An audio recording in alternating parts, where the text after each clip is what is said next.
pessoal, vamos à segunda parte da nossa aula de dupla exposição. Agora eu tenho duas imagens que já estão em preto e branco.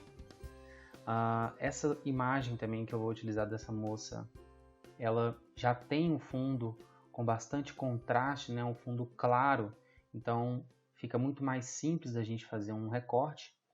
Eu posso também trabalhar nesse caso com o modo de mesclagem, por exemplo, clarear ou a opção também de divisão. A gente já tem um resultado bastante interessante. Só que eu não quero, né, que fique essas sobras, digamos assim. Eu quero apenas mesmo a silhueta da moça. Então, a gente vai precisar fazer uma seleção. Vou pressionar o Ctrl J para duplicar. E agora, a gente vai utilizar a ferramenta de varinha mágica. Vou clicar aqui no fundo, deixar a opção de adição e terminar de fazer a seleção aqui. Photoshop interpretou esses tons mais claros, então a gente vai fazer uma pequena correção utilizando o pincel, a máscara rápida, né? Vamos selecionar aqui.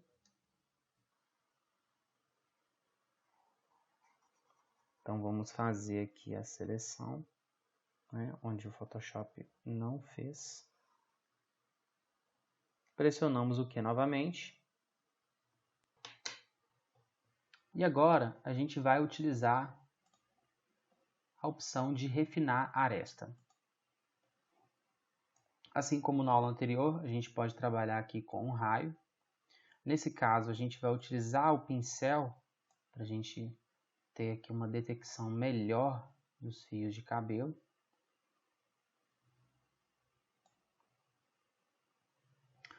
Ok. Na saída, a gente pode escolher a opção de máscara de camada. Como a gente já fez um backup, então, máscara de camada, dá um OK. E agora eu tenho aqui a máscara na moça. Como a gente fez a seleção, né, na moça, então a gente pode inverter pressionando o Ctrl I.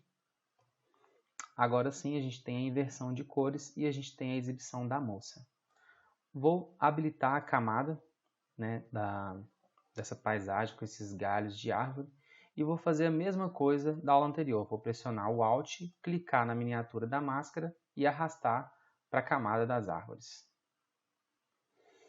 Prontinho.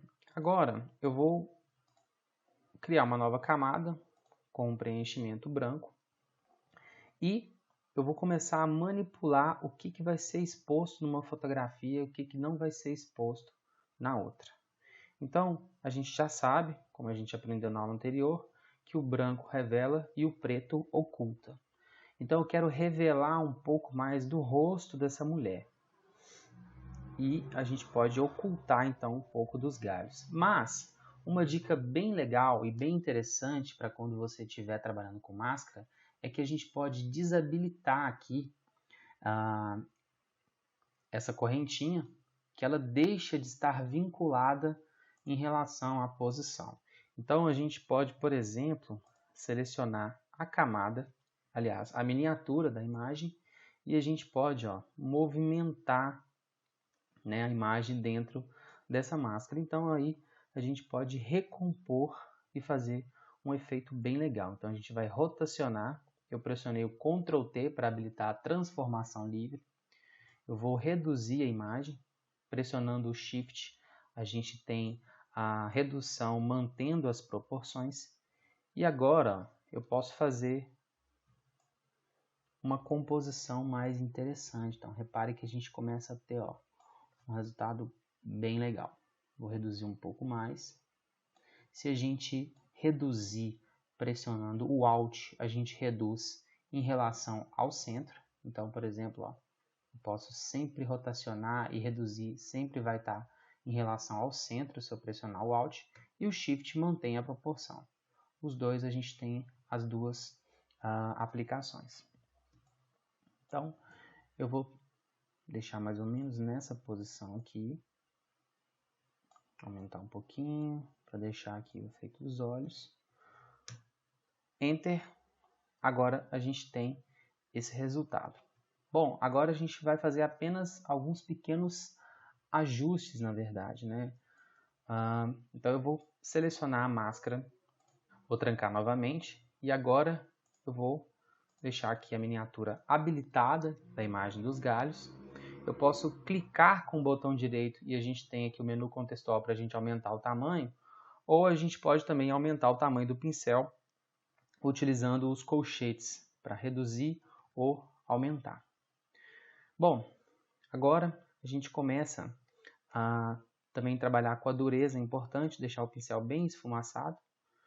A gente começa a deixar aqui essa parte do rosto da moça sendo exibido.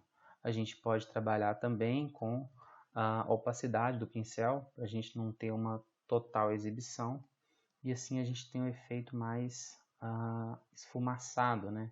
A gente tem uma difusão e assim tem um resultado mais interessante.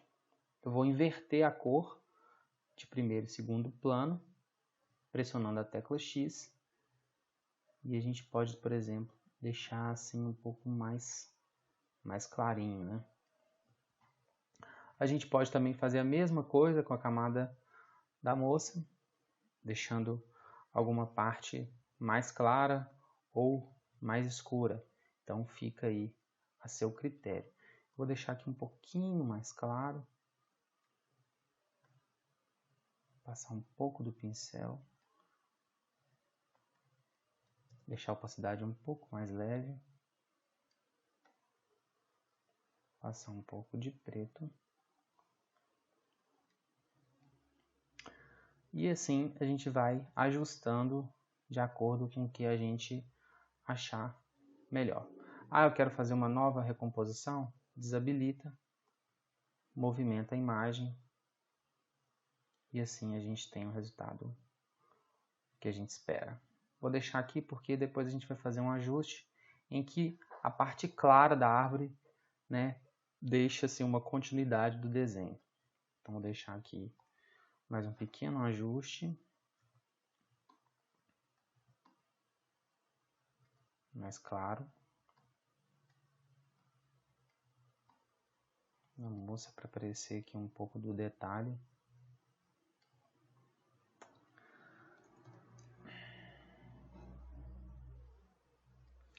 E para finalizar, né, eu vou selecionar as 3 camadas, vou achatá-las, então Alt, Shift, Ctrl E. A gente pode manter todas essas aqui dentro de um grupo. Tem que desabilitar aqui, desbloquear. Selecionei todas. Ctrl G, a gente tem um grupo de backup, né? Vamos renomear aqui. E agora a gente pode utilizar o comando de níveis novamente, atalho Ctrl L.